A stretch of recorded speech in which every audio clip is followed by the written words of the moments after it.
How do you fuel your life?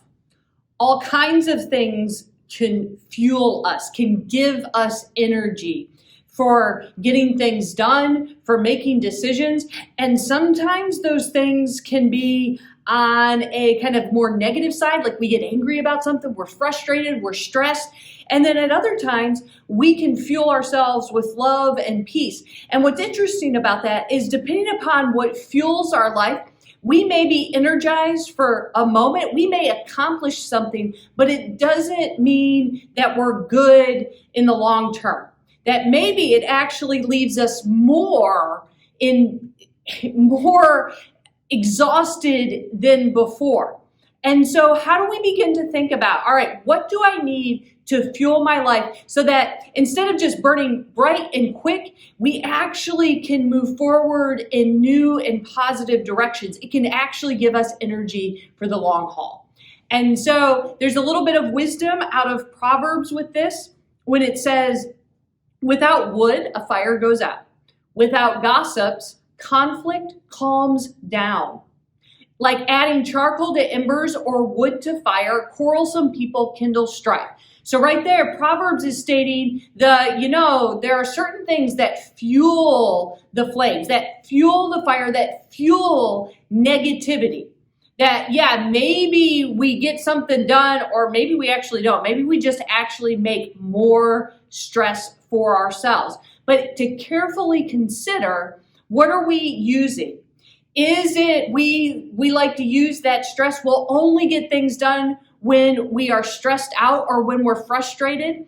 And then once we get it done, we're usually exhausted. Or are we willing to change what fuels us to something better, to something long term? The poet Robert Browning says, love is energy for life. Now that's a really important statement, and it connects to something we find in 1 John when it says, dear friends, let's love each other because love is from God. And everyone who loves is born from God and knows God. So think about how love begins to fuel our decision making. Or what about peace? What about grace? What about mercy? What about joy? And to recognize how those things are part of the light of God. The light being this amazing metaphor of warmth, of guidance, of new understanding, of transparency, of going, all right, something good can come from.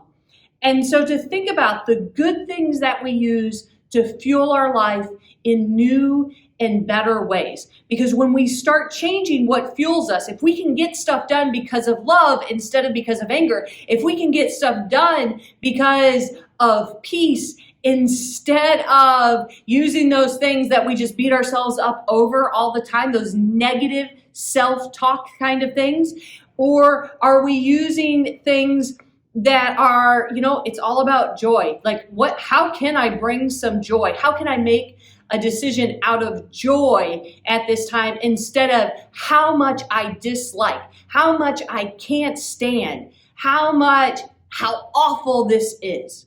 So to think about that is a change in a frame of reference and a perspective about what we want to fuel ourselves, of how we want to go forward in life in God's light, in God's love, instead of in those things that just make us miserable and leave us exhausted. Pray with me. Loving God, may your light be present in our lives. May it be the limitless fuel that drives our lives throughout the day.